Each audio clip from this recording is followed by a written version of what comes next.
Welcome to the Nerd Party.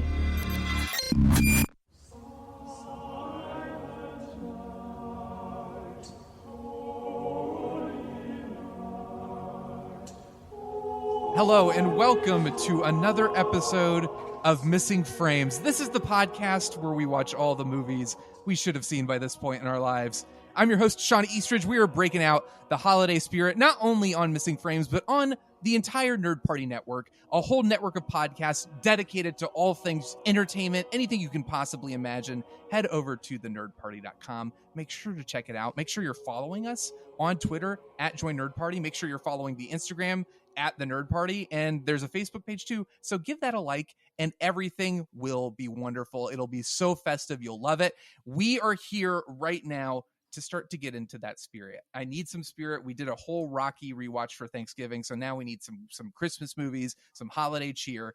We're going to be watching a very special film that I have never seen, and to do so, I brought on two of my favorite people. First, we've got John Mills, the man who recommended this film to me, coming back again to Missing Frames. John, welcome back to the show. Well, thank you for having me on. Not a sequel, but here I am anyway, because we're in a wheelhouse that I enjoy inhabiting, which is horror, and specifically, subgenre horror. So I'm looking forward to this and getting a reaction.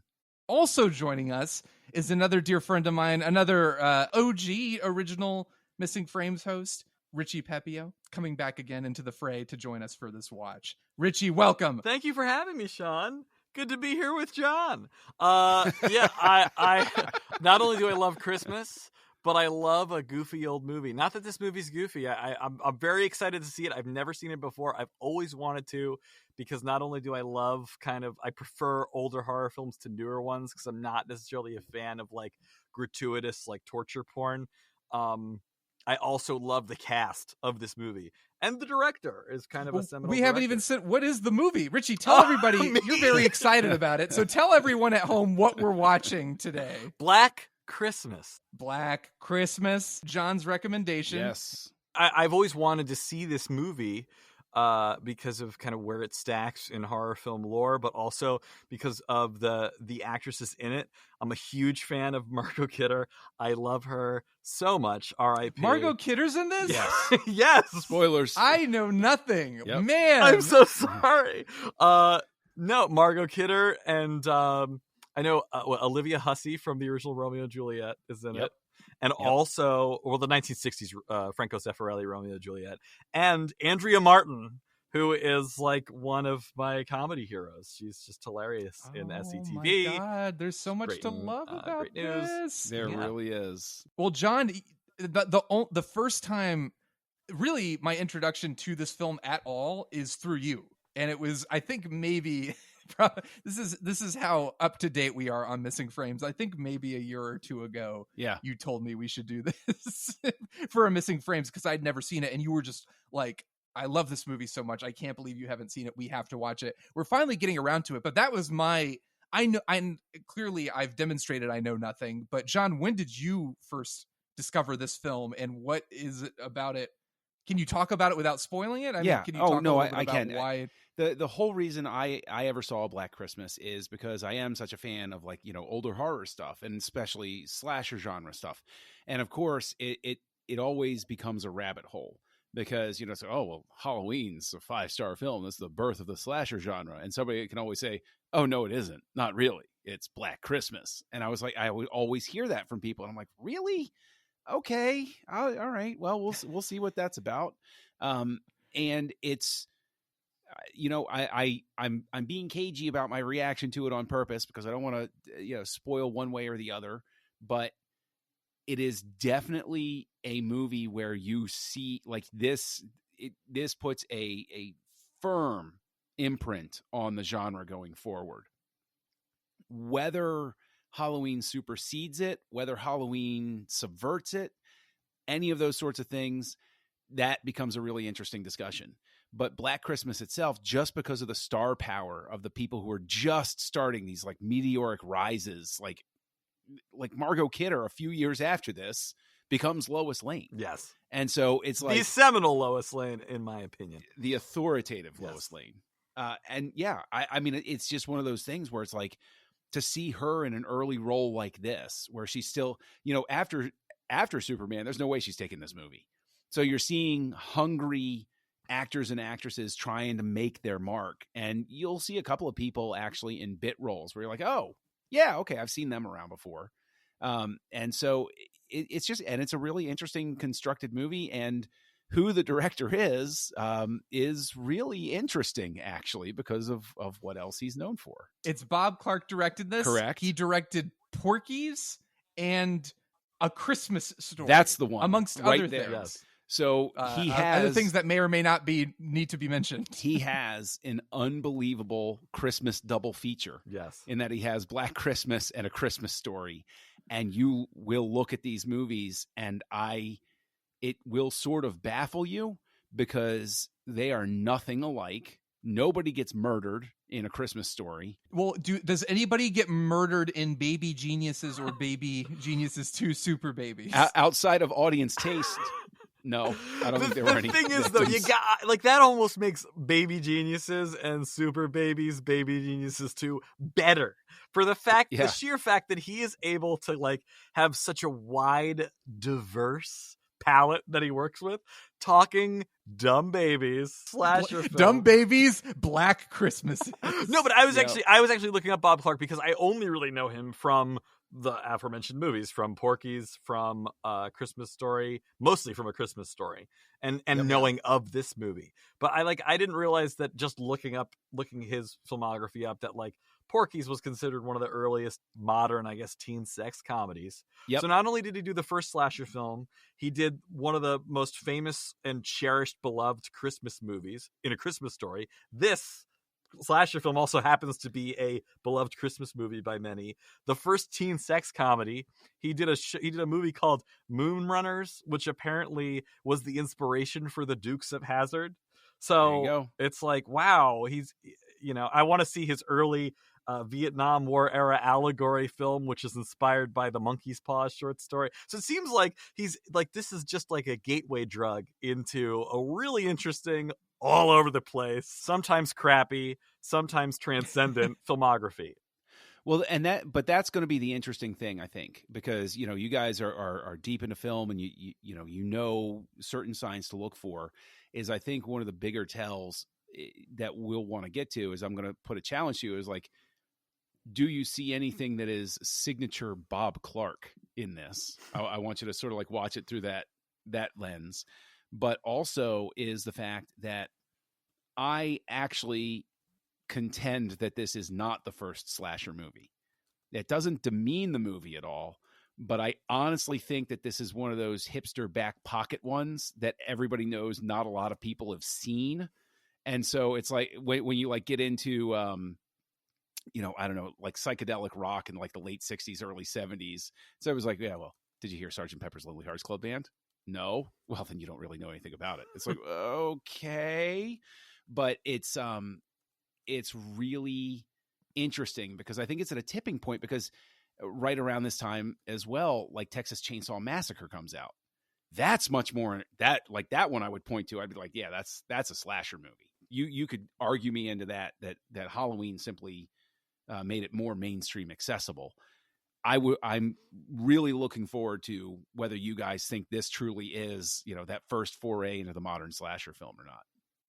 I wonder too if part of the reason people don't talk about this as much is this might be something we talk about post viewing, but Bob Clark in general, because Bob Clark has only had, like what Richie's saying. I mean, A Christmas Story is a seminal film. Porky's, I don't know. I haven't seen it. I haven't seen Porky's either. I haven't. I grew up in the era where you were supposed to be a naughty little kid and see it anyway, and I never saw it. Like I just right. So I don't know. So we'll watch that next week. Yeah, we'll watch that next week. Porky's. I don't know if that's a film that people necessarily hold in high regard as like, yes, this is the gold standard of raunch. So what's interesting to me about Black Christmas is the idea of, in terms of Halloween, you have John Carpenter, who went on to do so many amazing things. And with Bob Clark, it's like, well, he did A Christmas Story, which is not a slasher film. And also later in his career, he did what many consider one of the worst films of all time, Baby Geniuses. And I wonder if part of the reputation and the lack thereof, or the lack of pedigree, or whatever you want to call it, is because of the fact that a lot of times with directors, we tend to shortchange them if they don't continually have an output of like masterpiece after masterpiece. Like there are great filmmakers where you can point to them and say, well, they only did that one movie and therefore they're not great. And it's like, yeah, but that one movie is amazing. Like, can't we give them some credit for that? I wonder if Bob Clark falls into that category, and if like Black Christmas is going to maybe potentially open my eyes to like, oh, maybe I should be paying more attention to this. Well, what's really, really interesting, and I have absolutely no interest in seeing them, but there were 2 remakes of this. One very recent, and then one like one came out in 2019, and then a previous one came out in like 2015 or something like that. It was like, well, why would you remake it twice that quickly? And it's been savaged both times that it's been released. And it's really, really interesting because the conceit of this movie, and I'm trying not to spoil anything, but it's definitely of its time. Well, I will go so far as just to say, if you mess with it though, it doesn't work. It's one of those things where if you invert, because in one of the versions they changed, I read the synopsis, and they changed a part of what actually happened in order to empower the female characters. And I'll stop there, except to say that the whole structure of the movie relies on the conceit of it remaining, intact, as it were. Okay. So is the first are they both remakes? Because what I was looking up like just earlier before our call, it seemed like there was a mythology that the second quote unquote Black Christmas was following. Oh, so like a soft reboot sort of thing. Yeah, maybe. I guess I have to watch this movie and see. Yeah, because from according to the Wikipedia page, it was making it seem like they're connected in some way. The first 2. So it would be sort of like when they released a movie called The Thing, which was a prequel to The Thing. Yeah, it's just like, oh, that's a good idea, but like I forgot that existed, and that was recent. That may be the case, but it really is. It's one of those things where I guess, just speaking as a slasher and horror fan and everything like that, just having gone through this different series of modernizing and updates and stuff like that with like Rob Zombie's Halloween, and then the Friday the 13th, which is, and then, they tried to bring back Freddy Krueger, and it's like horror movies, I think, are so tricky to do that with. Like horror movies are like, the horror stories we tell are informed by what's scaring us at the time. So an attempt to bring back an older horror movie like that and just be like, and we just made it, everybody has cell phones, it's, you might not tell the hitchhiker story now because hitchhiking isn't a thing anymore. It went away, because of all of this sort of stuff that happened in real life and everything like that. So you wouldn't want to go back and remake Rutger Hauer's The Hitcher, because it's something that doesn't pertain to today's, to modern life sort of thing. Unless it's a period piece, but even then, and it's like, what's the point of making it? Unless you're saying something totally different, or saying something about that era through the eyes of 2020.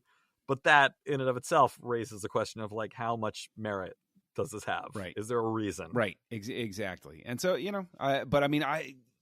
like, it's so tricky because this, like, I think just that horror movies in general are even trickier than most others to talk about without spoiling anything. And I don't even want to toe that line. I don't want to get in trouble there and wind up blowing something. I am going to do this thing now where I don't know how we're going to do this since both Richie and I haven't seen it. Usually I have the person who hasn't seen it try to guess the plot of the film. I've got a great idea. Okay. And I'll be the judge here. You guys have a tremendous energy. You two crazy kids. You work really well together. And you're insanely intelligent and talented. Well, Richie is. Shawn, you're there. And I want to see you guys. I want to hear you guys. I'm going to give you 1 minute. Workshop it. bring me this movie as the two of you would see it. Workshop it for me. All right, Black Christmas. Here we go. Black Christmas. It's Go. Christmas. It's dark out. December 25th, nighttime, the blackest of Christmases. There is a solar eclipse occurring, hence, or a lunar eclipse, hence the extra darkness and But ominous wait, nature. I think there's something in here where, because obviously there's a cast of young teen girls, so maybe Young it's something buxom like women. they check something out from a library, or it's like a slumber party, and they all decide we're gonna try this ritual in a book I got from the library. Oh, But this the is so librarian is like, you checked that out more than 2 weeks ago. funny. And when they turn around, Yeah. she's gone. Like they check it out, and she's like, "Oh, you went to that book," and they're like, "There's something funny about her," and they look back, and it's somebody completely different, and they're like, "Julianne, she's been dead for 30 years." So they check out this book, they do the ritual, and they're like, "Oh, the Black Christmas. It's good. This is just a joke," and then it unleashes something Right. that haunts. It all starts with the Secret Santa gift exchange. So, like, they've played with the book, and that was actually the first gift, because it's like, this one goes to Susan, played by Margot Kidder. Susan loves Margot Kidder plays old all the stuff. characters in this version of the film. Clark, help! Just so she can shout help in her cigarette-addled voice. Yeah. So there's a Secret Santa section where There's a and they Secret go Santa all out. Sex scene. Because Because this is Wow, the we're 70s, getting and really sex racy and here. horror is Yeah. like synonymous. This yes. is not racy for the 70s, and nobody knows who Santa is, but you gotta boink him, and they're cool with it because they're And like it turns liberated out it was women the of the 70s. librarian the whole time. And see, Yeah, this movie here that you've brought, this would be a reason to remake it. You've given it a modern sensibility that is Right. not going to be there. I'm going to let you down as gently as I can. Yeah. Except for the title. I You're think pretty we've far off. described Porky's. I think so, actually. I think so. Well, I am genuinely excited to see this, mainly because, John, this has been something you have been so insistent I need to see. It was not on my radar at all, but I am excited. Bob Clark's involvement, simply because of the fact that I love Christmas stories so much, and it's like, I never thought of Bob Clark as a filmmaker I would go back and watch another one of his films as something of interest. But Richie, how are you feeling? Are you excited? Kind of the same boat. I mean, I've known about it for a while because I've kind of been a fan. I've been more of a fan than I am having seen. I've read more about the movies, the horror films, and like the making of these films of this era than actually than I actually am as versed in them as I should. So I've always kind of wanted to I want to, it just it feels very of like the Easy Riders Raging Bull time period that's chronicled in that book that some of the cast members of this movie, particularly Margot Kidder, was a part of. And so, and I always kind of imagine Bob Clark, even though it's Gene Shepard narrating a Christmas story, in my head, he like kind of has Gene Shepard's voice. So it's like, it just feels like it's just Gene Shepard's horror movie. It obviously isn't, but there's some kind of like weird, like seeping of energies between these films. I will really love to, yeah. I would really be fascinated to see if there are comparisons to make between Christmas Story and this, because there have to be. There has to be. It's the only two Christmas stories in his filmography. He made one of the iconic, if not the like most quintessential Christmas movie that is like, according to Leonard Maltin, it's a near perfect film. Mm-hmm. Right. So it's like, how can you, Christmas is Story, Black not Christmas this. a warm up to that? Or is it like, what are the parallels? Can you see the seeds of like ideas that maybe are, I don't know. I'm going to be very interested to see how that works. I think and maybe I shouldn't be going into this movie wanting to like it. I want to like it. I hope I like it. But I feel like I'd like this guy. Like he seems like he'd be at least an interesting conversationalist for the sheer amount of like different styles he seems to be playing with, so for better or worse. So I'm interested to see like what this storyteller does with an early slasher film like Black Christmas. Well, I'm ready. Guys, let's do this. We're going to watch Black Christmas. We are going to be back, and it's going to be great. So you're going to want to stay tuned.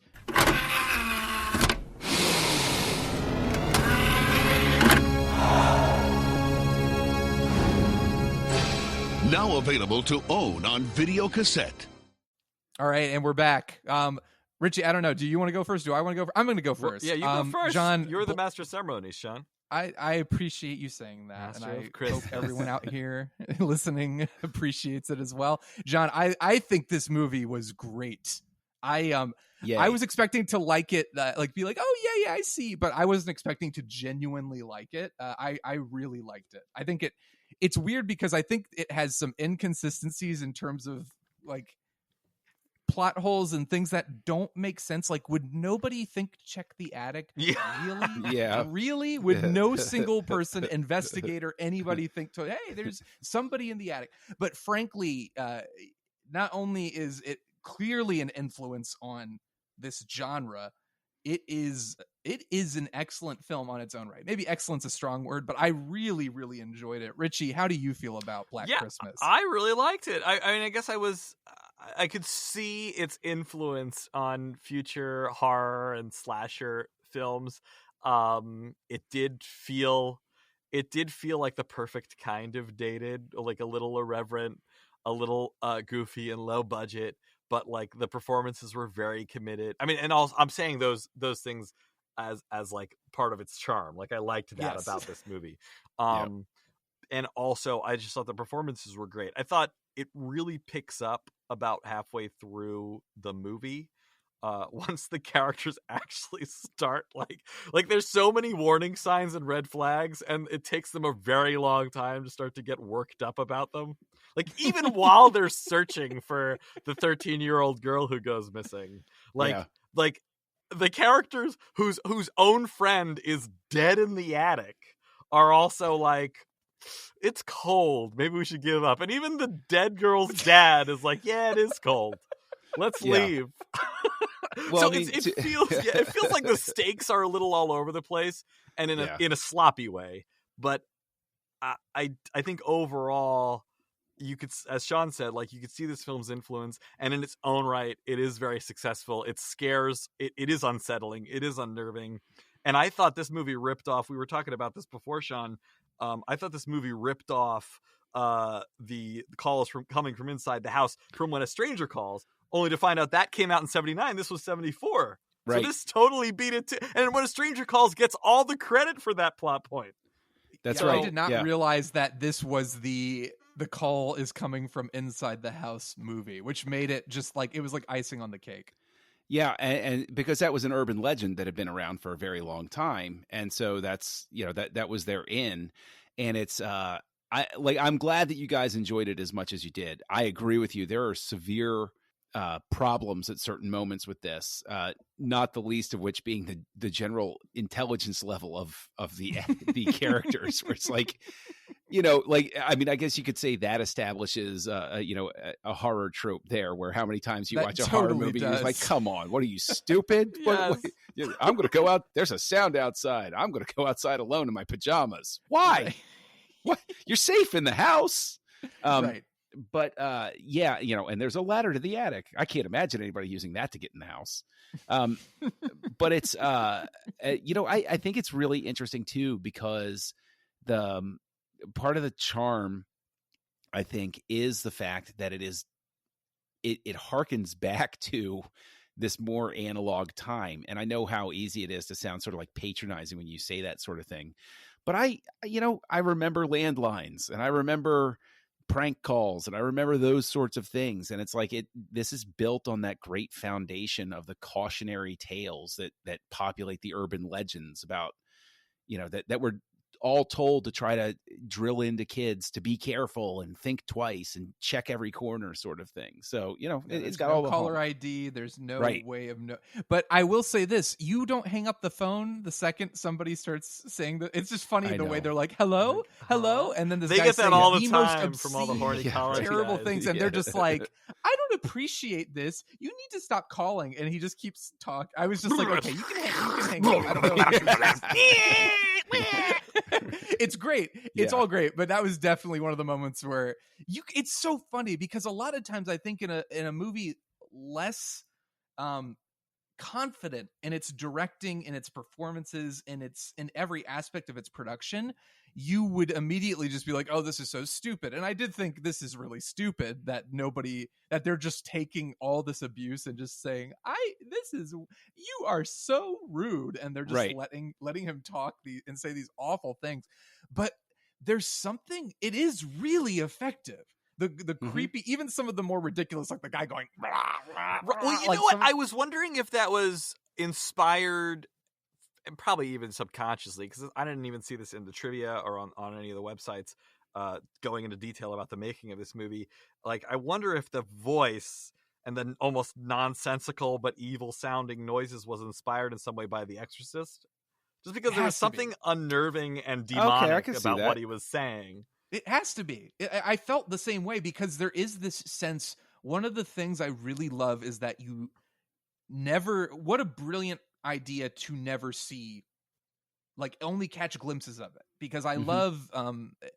There's something about it, and very this is why I think Jaws-like Ridley, in a way. Yeah, it's Jaws-like. It's Ridley Scott's Alien. Like the reason those films are so effective to me personally, and to many people, is because you don't see the monster for so much of it, and your imagination has to make up for that kind of that gray area where you don't know what it is. So I thought that was a brilliant choice to commit to never fully seeing who this is, what they're doing, only catching glimpses of it, and also the commitment to the first person perspective, which I was immediately like, oh yeah, this is Halloween. Like, no, this is clearly an influence on the opening of Halloween. But I thought that was so brilliant and not tacky or gimmicky like it could have felt. It was actually really effective and really impressive that they pulled it off, considering what technology was available. I would love to know how they pulled it off. Honestly, the cameraman had he built a special rig. That was on his shoulder, like he climbed the side of the house and he had the camera. Wow. That's what I'm saying. It looked like it wasn't like there aren't any effects to hide it. Like it's very clearly in camera. They wouldn't have had the budget to do that either, really. Probably. Right. And given the fact as well that it looks like I couldn't find the technical specs anywhere, but it looks like it was shot on 70 millimeter because the halos, from lights and stuff like that were circular, not. It wasn't shot anamorphic, and it was, the version I watched, at least on Amazon Prime, was 2.2:1.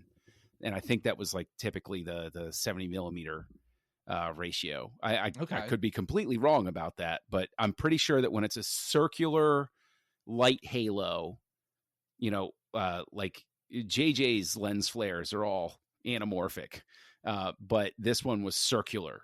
And I think that has to do with the type of lens that you use in film stock. Die Hard has a very particular lens flare in it as well, and I think Die Hard was shot that way.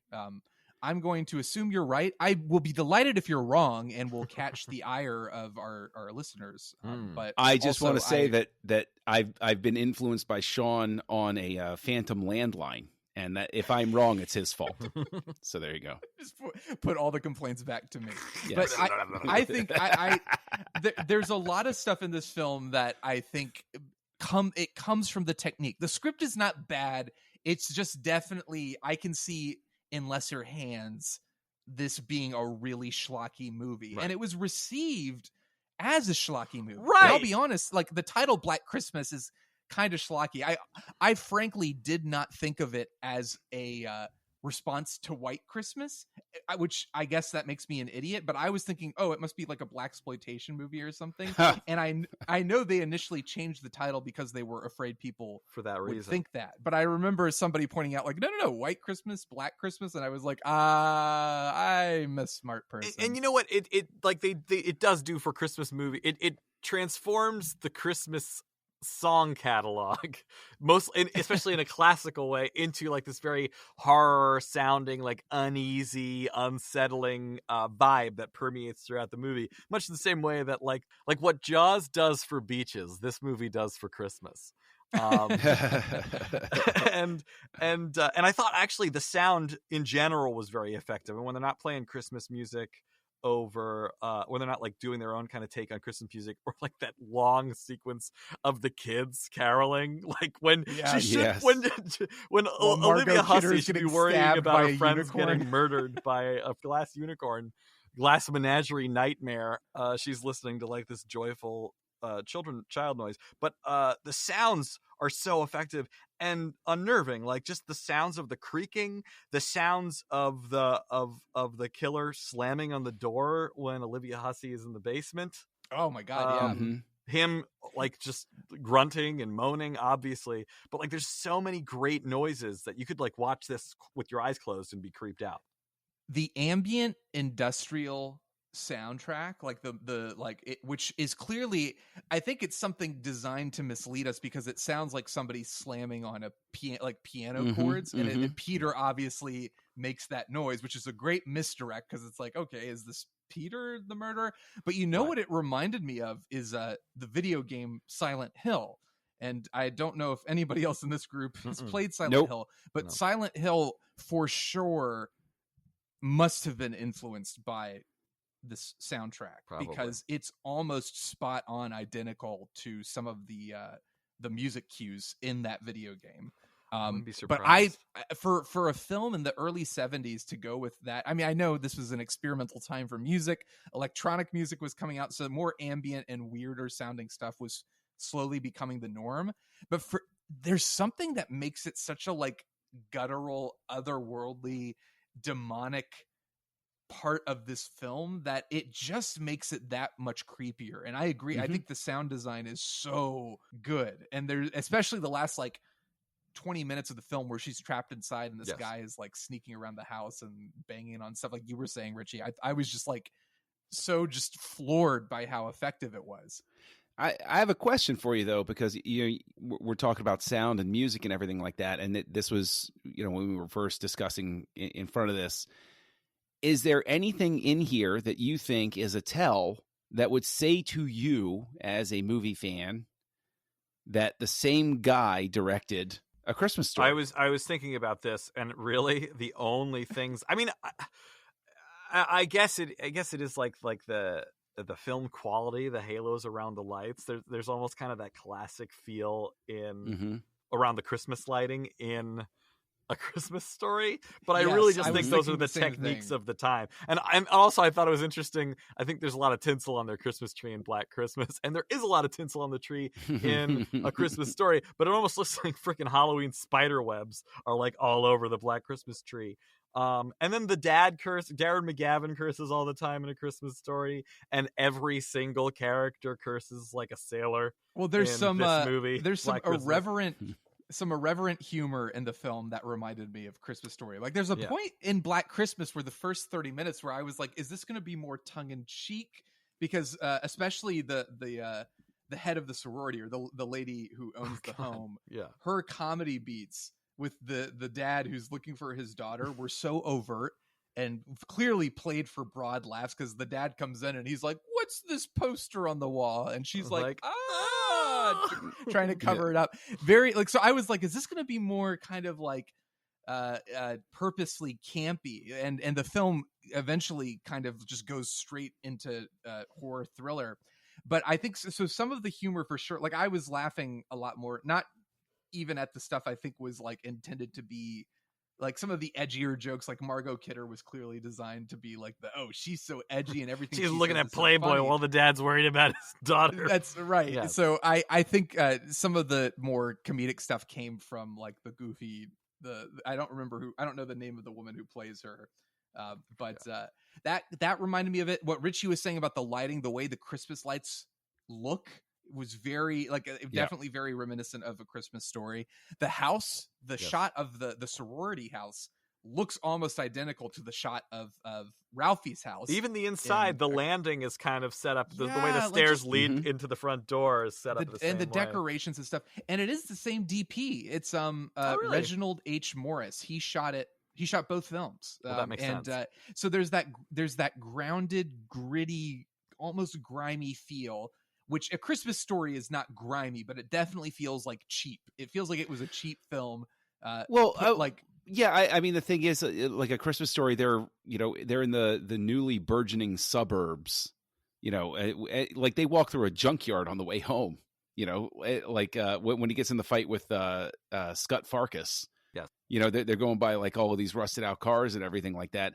So I think that there's a very, and I know how this will sound when I say it, but there's a very sort of like working class, sort of like visually working class sort of thing that you tie in with this specific look, which I think actually heightens A Christmas Story because it makes the family much more humble. You're not watching a rich family having Christmas. You're watching Joe Sixpack and his family having Christmas. And so you feel a lot more empathy with them. And there's this myth about the 50s that there was like, there's so much gloss that our nostalgia places on the 50s. And A Christmas Story does a great job. I think that's why it's so appealing. It does a great job of showing that, there were trashy people back then too. And there were classless people back then, and people were real back then. They were real and relatable and believable. Well, those are definitely the comparisons for sure. Like, I mean, obviously these both take place around Christmas, but then there was something I started thinking about this because besides the obvious comparisons, there isn't a whole lot of overlap. And then I started thinking this, and this is not a knock against the film, but I'm very curious what the both of you think.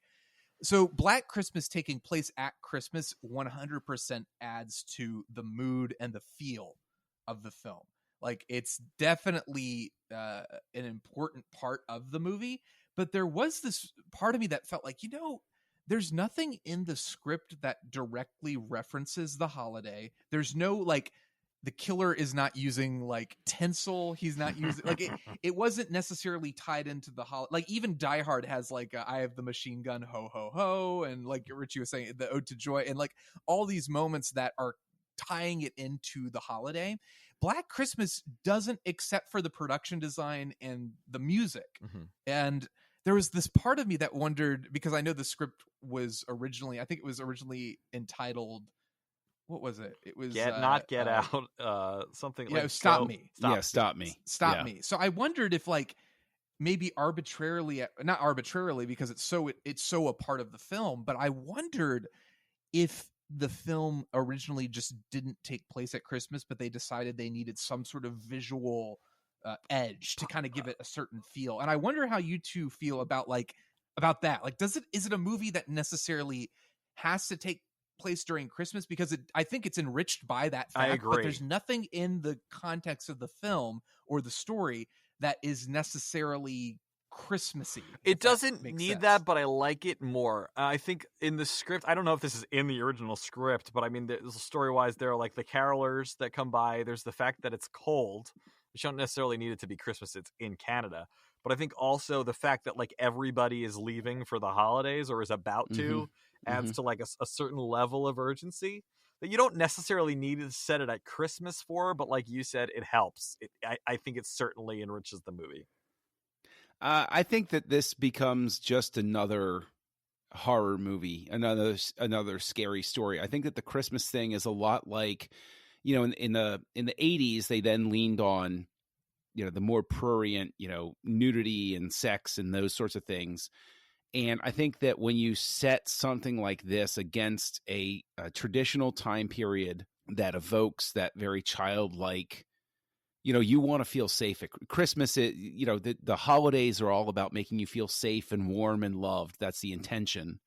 And then to set something like this at Christmas, it gets you right at that emotionally vulnerable moment, the same way that, like, you're vulnerable, when you stop to take your shower at a hotel, you're not expecting somebody to, bust in and stab you to death. And so you're really caught off guard. Like, we let our guard down in certain times, and Christmas would be one of those times where we're used to just sort of like kicking back. And it's like, we have almost this bubble built around it of, like, nothing bad can happen at this time of year. And it's like, oh no, bad things are still happening all over the place. That, I think, is the best argument for it, because regardless of the context, I think the idea of violating Christmas as a holiday is a very strong, like, loss of innocence, an attack on that that sense of joy, and all the elements of like the songs, the carolers, the lights and everything.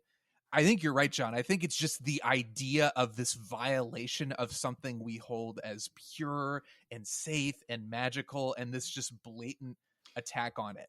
There is one more thing. I found this in my notes. One more thing that connects Christmas Story to this movie, and I don't know if one of you said this, you might have, but the guy dressed up as Santa, the disgruntled Santa. I did not say that, but Santa in A Christmas Story at the mall. Yeah. So I was like, all right, there's another connection there. Just an angry, upset Santa who doesn't want kids to sit on his lap. He does I guess Bob Clark does take the wind out of the sails of, I guess, the overblown sacred nature of the holiday.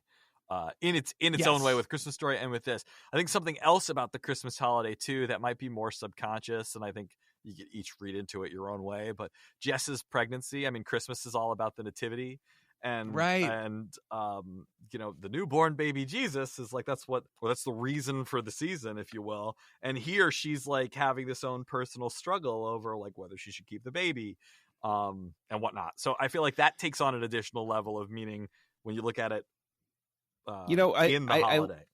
I like that you point at it that way, because that's actually a bit that I always sort of struggled with, because I think that it becomes one of those things, because Shawn, I think you said earlier about, or Richie, you might've said it, where like, you said it, Richie, where like the stakes are all over the place. Like it seems really heavy and important in one scene, and then it's like they're like, it's laughing cold. Screw this 13-year-old. Yeah, 13-year-old's missing. Whatever. And then the next scene immediately, like Andrea Martin goes from 0 to 60, where she's hysterically crying over like her lost friend, but like a minute ago she didn't even care, and it's not like, it just didn't seem. It didn't seem on purpose. It seemed like a flaw in the continuity of the movie. But yes, for sure. Yeah, but it's one of those things where that's one of those story points where I'm like, it's actually, if anything, more believable, just that he, like, I know, like, it feels like they threw that in there to try to give it an escalation when they've already given you, like, all they need to do is show him being an ass and then smashing the piano and being failing possessive. his thing. Yeah. And it's like, you don't even need that extra little bit. It's sort of like, Dirty Dancing, where it's like, you didn't really need to throw it in there. Well, it all works without it. The movie plays their hand literally in the dialogue, to your point, because it's like, if this movie surprisingly has like a mostly female cast, the leads are all the women, really. There's like a couple bumbling cops, and there's the boyfriend, Jill's boyfriend in particular, or wait, what's her name again? Jess. Who, by the way, is there's 38 years old. Well, he's also Dave from 2001: A Space Odyssey. Yes, which he had done 6 years before this movie. Which I can't name another movie I've seen him in. So now I've seen him in two films: 2001: A Space Odyssey and Black Christmas. Yeah, didn't he come back in 2010? I don't. Maybe he did, but like in this film, he's playing a 38-year-old college student. He was in grad school. He was working on his master's. Dude, I didn't know he was playing. in grad school. Nobody said he was. Oh no, I'm inventing that. No, that he was pursuing it. Yeah, a master's degree in piano playing. That's what he was going for. I mean, there was one line. There's a line that they share though. I took copious notes while I was watching this movie. But there's a line where like they're sitting together in the den. Claire has been dead since like the first 10 minutes of the movie in the attic, rotting away, and they're talking about like, he's like, I switches his course after he ruins the piano in the concert hall. He's like, you know what, I don't need music. And then she's like, no, I gotta get rid of this baby because like, there's all these, you want to be a musician, and there's all these things that I want to do. But anyway, but like screw character development for the main character of the movie. Right. I just thought that was so funny that we're like, we know what he wants to do. She doesn't really matter. Like she has talents. It doesn't matter. We know she doesn't want to have a baby. That's all. We know she wants to have an abortion. There's like the scary one, the crazy one, and then the one who doesn't want a baby. Well, we also know that she probably wants better phone etiquette because she's the one that somehow always gets the phone calls. Yes. So, That's which very true. is, one thing I go back to is I want to ask you guys how I think she works fine in the role. I think she does everything she can with what she's given. But what did you guys think of her? Olivia Hussey? Yeah, Olivia Hussey. Do you think that um, she connected, or do you think that she was shooting too high? Do you think that she was some the right some of the performance, person? Yeah, some of the so first of all, Olivia Hussey is my new crush. I've never seen her in anything. That I think might distract me from the fact that her acting is a little all over the place. Her accent threw me off. Like I couldn't tell if it was a put on or if it was real. And then I couldn't, even if it was real, which I'm pretty sure it is, I couldn't place the accent. So it was very hard to, it reminded me of Anna Paquin's like New Zealand accent, where it's like, sometimes it's there, sometimes it's not. That kind of threw me off. I think she's really, really effective in the final scenes for sure. Like that terror feels palpable, and it reminded me a lot of Jamie Lee Curtis in Halloween. Just that frantic, like this guy won't stop coming after me, and just that sheer desperation. And Margot Kidder was the one that kind of felt like, is she acting, or did they just get her drunk and let her do whatever apparently she would drink. She was drinking actual alcohol in the movie. It definitely, there was a couple moments where it was like, this isn't quite as overblown as it needs to be actually funny. I like her in the film, but there were definitely, she was a little spotty, and Olivia Hussey was a little spotty. Really, the whole cast is spotty except for John Saxon, and is it Marion Waldman, who's Mrs. Mack? Is she the drunk? The drunk sorority mom. I thought she was great. Really, I this is a long way of saying I liked Olivia Hussey a lot. I think she embodies, if we want to call her the first final girl, I think she embodies all the qualities that would become very much associated with that type. What I like about her, though, is that she's pregnant. She's got a boyfriend. You know, the quote unquote rules of slasher films. This movie doesn't establish them necessarily. It kind of kills off everybody. It almost hints at the fact that she might be killed off during the credits of this movie, the lead girl. So I like that while it does kind of defibrillates the slasher genre, but it's not set in stone yet. So like anything can happen in this movie. I guess to the performance, just to speak of the performances real quick, I really liked everybody, but it took me a bit to warm up to it. And I wonder if this movie was shot in continuity, just because it feels like everybody's kind of like figuring out the movie during the first 20 minutes. And there's a lot of like what Shawn said too. I agree with him. I feel like I came into this like Margot Kidder being and Andrea Martin too being the two actresses I knew the most. I did know Olivia Hussey from Romeo and Juliet. I thought she was great in that. I thought she was great in this. But like Margot Kidder in particular, although most of the other characters do this too in the beginning, there's a lot, like everybody's kind of an ass, and not in an endearing way. Like it's hard to like these characters at first. Yeah. And that's not a compliment. It doesn't hurt the movie overall, but it makes it take longer for me to warm up to the movie. Yeah. And I wonder if that's just like, they're trying too hard to be funny. The actors weren't necessarily on the same page at first. And there's a little bit of like the counterculture era's like contempt for the man that almost shows like, not only in the way they interact with the police, but the way they interact with the dad. That's like almost too mean. Yeah, I don't need nice characters, but it's like if you want to root for these people, and the movie wants us to root for these girls, it makes it hard. Something interesting though that I did like was the fact that they killed off Claire, and in future slasher movies, Claire would be kind of the character type that would survive, and they killed her off early. That she was the first one to go. I mean, just to sort of speak to that point, right? In terms of everybody being an a-hole, is like you have Margot Kidder giving, what's your exchange, right? And this is my goodness, this predates even me, right? Like where you have the 2-letter exchange and then 5 numbers or whatever, like instead of all digits. And, fellatio, 3, whatever the numbers are. And of course, the the innocent old cop doesn't know, what she's saying, and she's having a giggle at it and everything like that.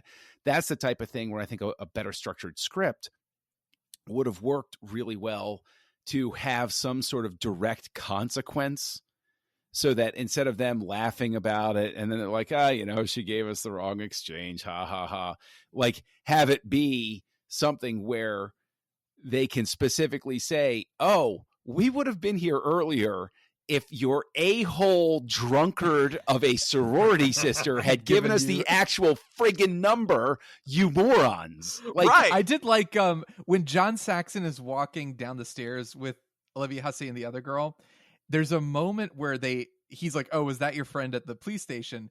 And then they all start laughing, and it felt like a very sincere moment. Mm-hmm. Like, it didn't feel like it was acting. Like, it felt like they were all breaking character, and John Saxon just like played with it and went with it. And I feel like if you rewatch that scene with that in mind, I think it's brilliant that Bob Clark left it in. And I think Bob Clark is very good, just demonstrated from this film and Christmas Story, at finding those like human moments in the chaos, like these very like, just like, oh, that feels very real. I'm really glad you said that about finding the human moments, because I agree. I think John Saxon is the Darren McGavin character for the director here. 100%. Like he's his in. This is the guy that makes sense to him out of all of the other characters that are. And he going really, around. when he shows up, he calls everybody else's shit, and there is a bit of an order to like the search, to the cleanup crew, just like, all right, we gotta like take care of the public relations disaster that's brewing here and make the girls feel comfortable. Yeah, no, that's a really good point. He's a lot of the heart of the movie, but obviously Jess is the lead, the female lead. Yeah, but I think every director, no matter how good the central character is and the cast is, like there's always you can always find that side character, I think, or it could be a main character. So obviously Darren McGavin is a main character, but it's not the main character that is the in for the director. I think that there could be a really interesting sort of thing to sit down with different movies from different directors and say, okay, who was the person that was them? Who embodied them at some point in this filmmaking process, where you can see that that's the personal one, that if there was one character that had the most heart from the director, who was it? So, and I think it was John. I mean, I definitely hope it's not Billy the Killer. Because that would be awkward. I think he did, or he was reading lines on the set. He doesn't play Billy himself, but I know he was reading those lines. Bob Clark was reading the lines. Well, I couldn't do that. But he was actually he was doing not the obscene, like really vulgar stuff. He was doing some he's like some weird stuff, but he said he wanted them to feel like not as dazed by it. So the stuff he was saying wasn't as terrible as what it would end up being. And I think he did that on purpose so that they would underplay and be kind of like, oh, well, which I think kind of works. But also when you're watching it, it's like, why would anybody listen to this for longer than 10 seconds, 5 seconds? As somebody who was a victim of, and also a perpetrator of, a great many landline prank calls, you didn't get that far into it. It was like a click. Okay, it's this guy. Yeah. Whatever. And so, considering the stuff he says, it's a little bit more ridiculous. Something else I wanted to bring up are the kills in the film, because any great slasher film should have some great kills, and this film does have great kills in it. There's the first kill, which is very disturbing. It's the poster for the film, but the girl just left in the rocking chair with the plastic bag around her face. There's the hook to the face.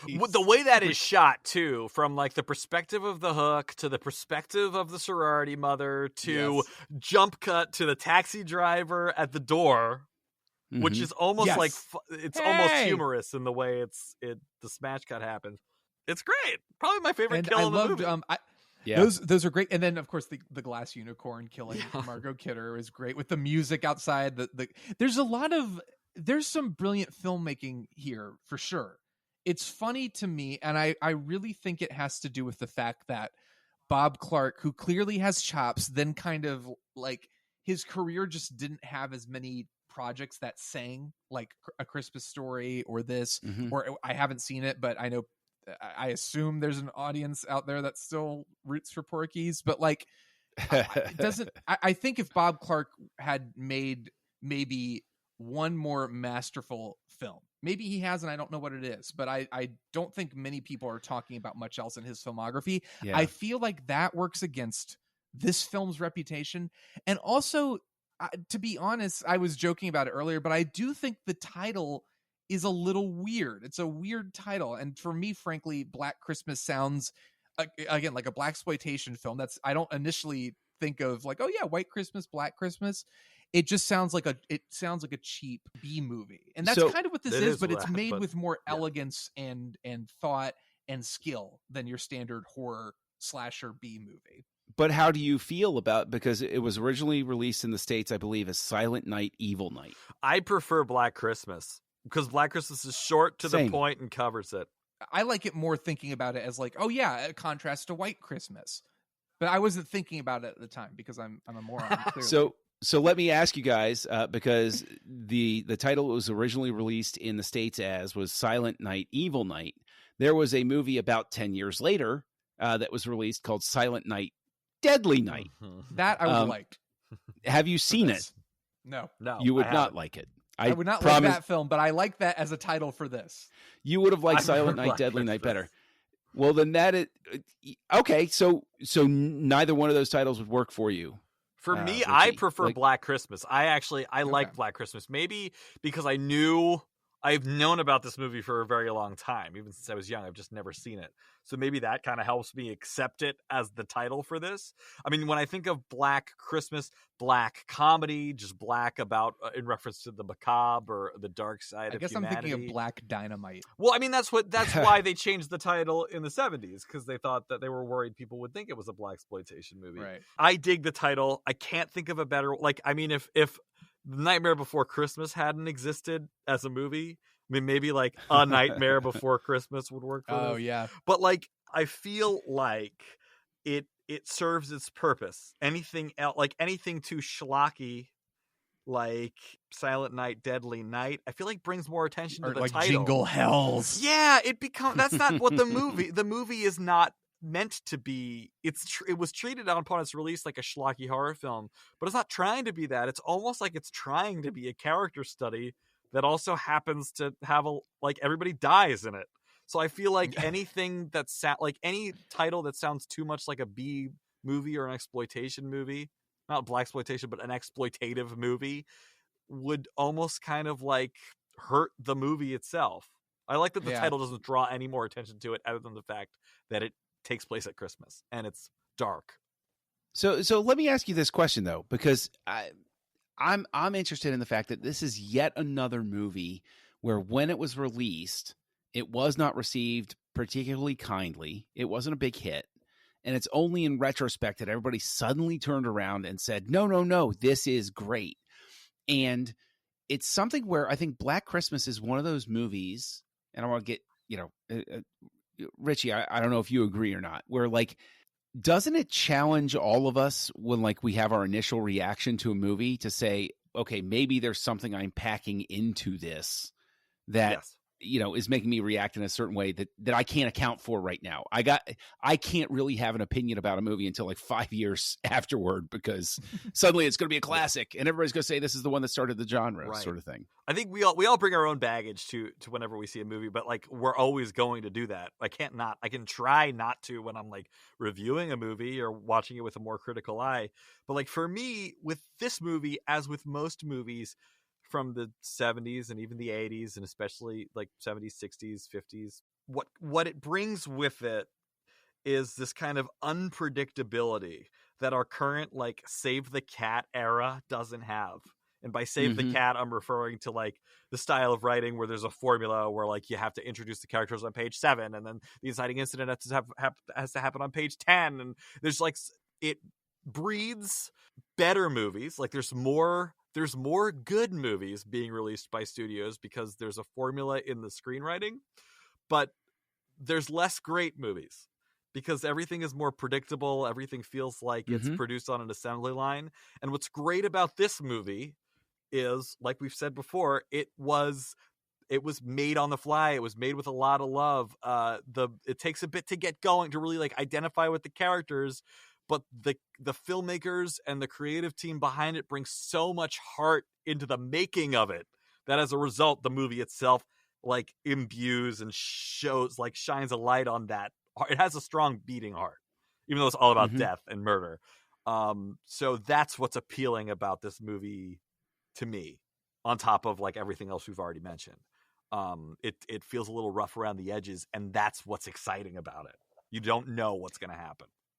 And I know the horror genre in general was not well respected at the time and was just looked down. I know, what's his name? Siskel in particular was just like, this sucks. It's a horror movie. Hate it. Like there was a lot of that going on. I guess if you could compare it to anything right now, it's basically superhero movies. With that, superhero movies in general are well received. The Marvel movies are well received, but I guess big blockbusters in general, like Star Wars or Marvel, tend to be like people love it. And then there's this condescending aura of like, oh, well, I love it for what it is, which is a blockbuster. I think Black Christmas clearly was made, like Richie was saying, with love and talent and skill, which is apparent regardless of whether or not you love the film. I mean, the entire sequence of her running around the house as he's chasing her is, to me, on the level with any great horror film. That those moments in a great horror film, like whether it's Halloween with Michael Myers like sitting up like in the background, I think of that. I think of The Evil Dead with Bruce Campbell running around the basement as everything is blood is flying from the ceiling, and it's not just intense from like, oh, this must have been so intense back then. It's still intense. It's intense. Genuinely intense and terrifying, and the sound effects and like. But the images, like the silhouette of him outside the window looking in with his hand, I love that sequence. That was so effective. And again, like that's great filmmaking. Yes. Like that's great direction. That's great cinematography. Like it looks, it is an effective horror movie. So it's like, I think I've seen enough movies that I thought I hated and discovered that I actually enjoy to know that there's always room for a reevaluation of something. But I think what tends to happen sometimes is because we're all bringing our own baggage to a film, we have our preconceived notions of if it doesn't do A, B, and C, I don't like it. Or if it's this kind of thing, I'm automatically not going to like it. And I think because horror films were only just starting to see their renaissance in the 70s, like The Exorcist had just come out. And I think, I mean, it was nominated for Best Picture and everything, but I think some people still saw it as like a kind of a exploitation film that was edgy and like shocked people, and that's why it was so popular.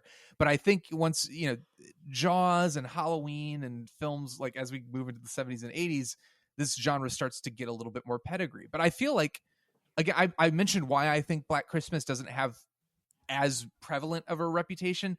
I really think it does deserve that place in the conversation as like, oh yeah, this is a crucial thing that belongs here. And I'm going to use I know I'm rambling a bit, but I'm going to use another example that I think people leave out of conversations, and it's another Margot Kidder movie, and that movie is Superman. The best Superman movie is beloved, of all time. but for some reason when we talk about blockbuster cinema, to me it starts with Jaws, it goes to the next level with Star Wars, and Superman cements it. It's not Raiders of the Lost Ark, it's Superman. And Raiders, of course, is a great film and it's a classic. But to me, Superman often feels like it's left out of the conversation. Like you almost have to apologize for its campiness when you shouldn't, because it's so true to the character that campiness comes as part of the baggage. Maybe it's just films Margot Kidder is in. Maybe that's it. But I feel like Black Christmas kind of is like, don't leave it out of the conversation. It belongs in the conversation, and you can see that it belongs in the conversation. Yeah, it's interesting because Margot Kidder also winds up being in Brian De Palma's Sisters, which I really want to see. It's interesting. It's it's a De Palma film. So it's like any De Palma film is like sitting there and being like, okay, somebody needed therapy, but hey, he made movies instead. That's fine. But this is the thing, and I was talking about this, before we all sat down to watch and everything, about challenging this idea that it really starts the slasher genre, because the same year that this comes out, Texas Chainsaw Massacre comes out.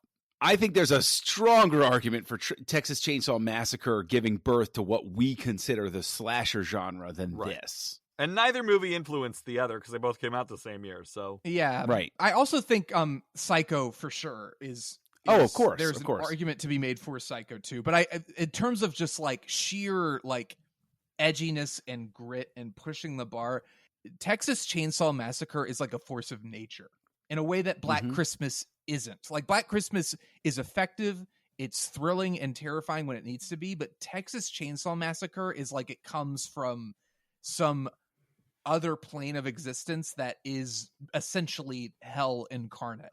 Now let me tie this back into what you were saying, where you have Jaws, then you have Star Wars, then you have Superman. And you need to recognize that trifecta sort of thing.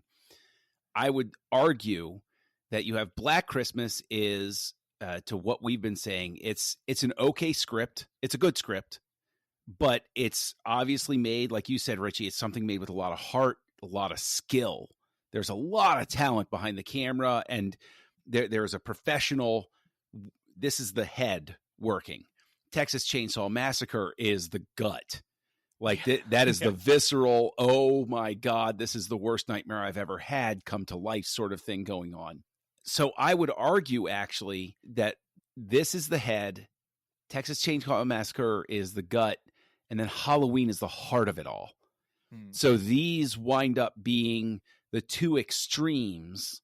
So Black Christmas does need to be in the conversation as one end of the pole, and then Texas Chainsaw Massacre is the other end. And then what it needed for this genre to actually be established, and the reason I think that it's still Halloween that starts it all, is because that's the one that figured out the middle lane to go down. Definitely, it figured out how to go through that. Halloween is a better version of this movie. Yes, for sure. What I like about this movie over Halloween, not that I like this movie more than Halloween, but what I like about this movie over it is that, like, you know who the hero of Halloween is relatively early. In this movie, even though the girls get picked off one by one, any one of them could have survived. Like, any one of them could have been the hero. That's up in the air. You don't really know what's going on. You don't know who's going to survive. And at the end, actually, they all could be dead. So it's really interesting. And I don't think we get another... It launched the whole slasher craze, but also we don't really get another slasher movie on a mainstream release scale like this movie, which makes it really special. It does make it. I agree with you. I do think it's special for that reason. But Halloween is better. You know, it is what it is. Well, I mean, Halloween's more. Yeah. Well, that's a whole other discussion. That's a whole other thing to unpack. Yeah. But I do think that this should be, to your point, Richie, this is something that really should be lauded for the fact that it is unpredictable. That you can't sit down in the first 20 minutes and figure out, all right, this is how it's going to go. Because it throws curveballs at you. And you're like, what happened? Like, suddenly, like, even the missing 13-year-old girl is like, what? Where did she come from? Did the guy kill her? Or did he, like, what happened with this? Has he even left the attic? Right? Well, there's where's he going to the bathroom? How is he eating? It's sloppy screenwriting. Like, there again, him being in the attic the whole time was ridiculous. Nobody coming into the house and thinking we should check the attic is ridiculous, because it's like the attic is open the whole time. There's no way nobody heard him or said, like, hey, maybe well, everybody who's decided to check the attic has died, in fairness. It's true. But the thing is, there's also this thing where I know for a fact, like, you know, my kid is on the second floor and I'm on the first right now, and I can hear her crying when she cries, right? To think that Billy is making all of this noise on the call from the landline that's in the same freaking house in a room that's like 2 doors away. I'm like, hey, is that... Oh, somebody's in Mrs. What's-Her-Face's room. I think that's the guy. Let's go get him. Thick walls, very thick Canadian walls. Everything's made of cinder block filled with foam. Yeah, that's how they make them. Yeah, in Toronto. They had to stand up to the blizzard force storms. Yes. Well, what else is there? Have we said pretty much our piece? Richie, is there anything else you want to add, or are we good to go? Do we want to do our final ratings? Oh, God, let me just check. I think that covers everything. I took a lot of notes, but really, I spoke from the heart because this movie has a lot of it. That's true. Well, let's do final ratings. I think it feels right. I feel like we have to do how many calls from inside the house would you give this movie on a scale from 1 to 5. Richie, let's start with you. I mean, I think it's got its flaws. I think it's pretty goofy. But I would watch it again. I would make this a regular Christmas viewing. Apparently, this was Steve Martin and Elvis's favorite movie. Awesome. Why? I don't know. But according to IMDb, it was a tradition for Elvis to watch this every Christmas for 3 Christmases until he died. And then his family continued on afterwards. And also Steve Martin, according to IMDb, when he was casting Olivia Hussey, or considering casting Olivia Hussey in Roxanne, she thought he was a fan of his work. He was a fan of her work because of Romeo and Juliet. He was like, no, I love Black Christmas. I saw that movie 27 times. All right. I would give it 4 out of 5 calls from inside the house. I will give it the same. I feel exactly the same way. I think this is beyond there are movies you can be like, oh, I respect its effect on the reputation and the influence it has on a genre, but I don't love it. This, for me, like you said, Richie, I would put this in my regular Halloween rotation. It feels like there's enough going on here, despite the flaws, that even with the flaws, it becomes more charming. But it's an effective horror movie. It's well made, and it's really cool to see something other than A Christmas Story that is it's another iconic Christmas movie. It's another thing you could just put on with the kids and watch with your fam. But John, what about you? I will say this is that this is a 2 telephone call inside the house movie that through sheer skill and force of will becomes a 4 call. Hey. Like this is a movie where in lesser hands, and Bob Clark is never a name where people are going to sit down and say, oh, well, yeah, sure, Scorsese, but do you know the influence that Bob Clark had on the industry? Nobody's going to say that. But he was obviously a guy who had the skills, had the training, and even though he was never A Christmas Story, of course, does elevate him to sort of that discussion level, but like, it's not like his career is the one that's going to draw all of the attention. But I think that as a result, this highlights the fact that there are a lot of incredibly talented people behind the camera that don't get the Spielberg treatment, that don't get the George Lucas fawning biopics. The vast majority of them don't. Exactly. Yeah. There are people that are showing up to work that know what they're doing, that know how to compose a shot and get the performances and get it out there and have a really solid movie worth seeing that I'll watch, more than once in my lifetime, right? Like, think about that. How many movies are out there? And then for a movie to be good enough for you to say, yeah, I kind of feel like watching that again. That's an accomplishment. Bob Clark made this movie, and this movie is in that category. So this is something that could have gone horribly wrong. And I've been dying to tell this joke make this joke the whole time, because you kept making, the black exploitation movies thing. I was like, you mean like Live and Let Christmas? So, but so yeah, this is a 4 calls inside the house movie. Oh, that's great. And John, thank you so much for the opportunity to watch it. Finally, thank you, after John. so long, after so many years after you initially recommended it, we finally got around to it, and it was a delight. And I encourage anyone who hasn't seen it to check it out. But I also encourage people who haven't seen other particular podcasts or listened to them, better yet, on the internet, to check those out. And John, you might know of a couple podcasts, maybe at least one.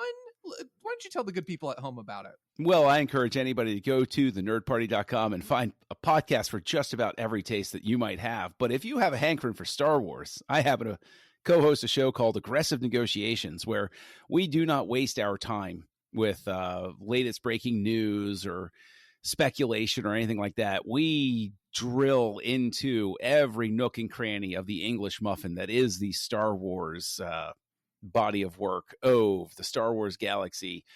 So check out Aggressive Negotiations. And then if you want to pester me online or tell me some reason to send a hate mail to Shawn, you can find me as Kessel Junkie on your social network of choice, KESSELJUNKIE, or over writing things sometimes over on KesselJunkie.com. So that's where you can find me. Richie, where can the good people find you on the internet? You can find me on Twitter at Richie Pepio.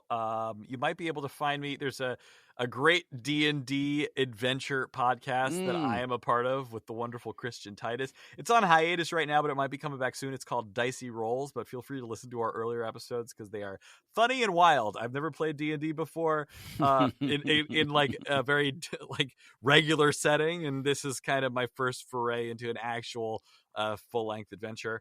And then also go to your favorite streaming site or service, and you might hear me voice audio description for which is a service that most of these streaming sites offer, or you might hear a script that I have written for audio description. So feel free to check that out. You might hear my name or hear my voice. Woohoo! Awesome. I am at YayShondorman on Twitter. Follow me there. Yell at me there, as I am always up for for being yelled at, as is clear from my continually inviting John back onto the show. Oh yes. Find me there. You can find me on Letterboxd. It's Shondorman there. You can see some reviews and some nice star ratings. A good 4 calls from inside the house rating for Black Christmas is going up. And I thank you again for listening. I can't appreciate you, the audience, enough. I can't appreciate you two gentlemen enough for being on it. Thank you so much. And we will see you again very soon. So take care.